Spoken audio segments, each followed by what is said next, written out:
Aleluya, bendito, exaltado y glorificado sea eternamente y para siempre el nombre del Hijo de Dios, Jesucristo de Nazaret. Él es Rey. Aleluya. Dios bendiga grandemente a cada uno de aquellos que van a escuchar la enseñanza en este día. Hemos anunciado al inicio que hoy analizamos la primera parte de 2 programas sobre el tema el poder de la proclamación bíblica. Amén. Vamos a leer primeramente la cita que se encuentra en el libro del profeta Isaías, capítulo 55, versos 10 y 11, que dice: Así como la lluvia y la nieve bajan del cielo y no vuelven allá, sino que empapan la tierra, la fecundan y la hacen germinar, y producen la semilla para sembrar y el pan para comer, así también la palabra que sale de mis labios no vuelve a mí sin producir efecto, sino que hace lo que yo quiero y cumple la orden que le doy. Esta es la cita bíblica con la que iniciamos. La palabra proclamación y el verbo proclamar vienen de la palabra que en latín significa vocear o pregonar. Ahora bien, en el Nuevo Testamento encontramos la palabra confesión y el verbo confesar, las que significan decir lo mismo que. Los que creemos en la Biblia sabemos y creemos que proclamar o confesar las Escrituras es decir con nuestros labios lo mismo que Dios ya ha dicho en su palabra. Y el poder de esa proclamación bíblica radica en que hacemos que las palabras de nuestra boca concuerden con la palabra de Dios. Una vez más, proclamar y tener el poder de proclamar bíblicamente radica en poder hacer que las palabras de nuestra boca concuerden con la palabra de Dios, lo cual hacemos con el respaldo y autoridad del Hijo de Dios, Jesús o Yahshua, el cual es su nombre original en hebreo, porque Él es el sumo sacerdote de nuestra profesión. Así lo encontramos escrito en la Biblia, en el libro de Hebreos capítulo 3, verso 1. Si no proclamamos lo que la palabra de Dios dice, de cierta manera paralizamos el ministerio de Jesucristo en el cielo.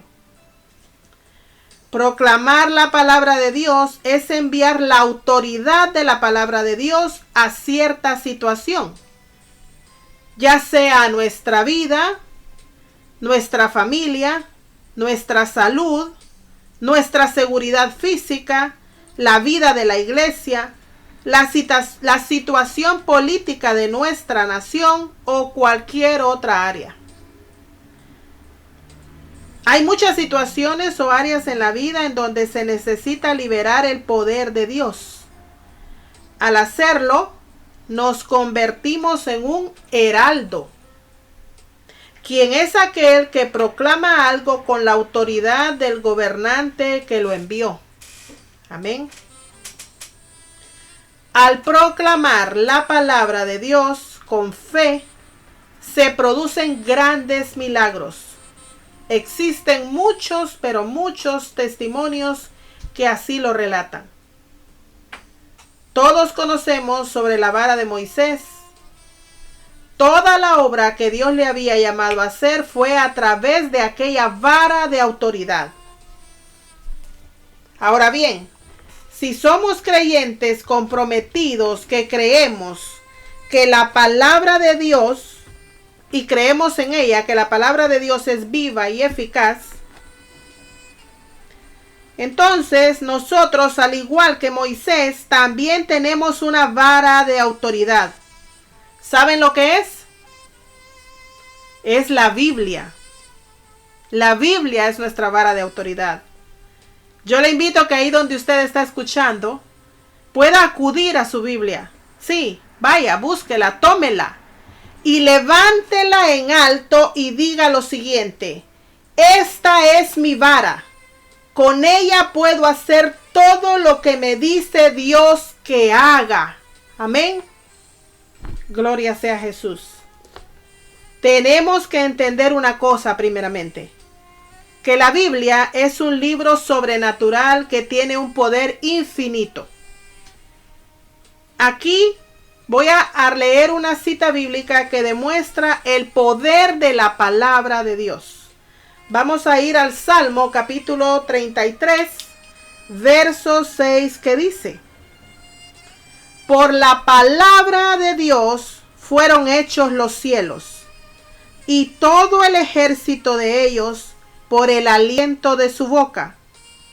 Él junta como montón las aguas del mar, y él pone en depósitos los abismos. Versos 6 y 7.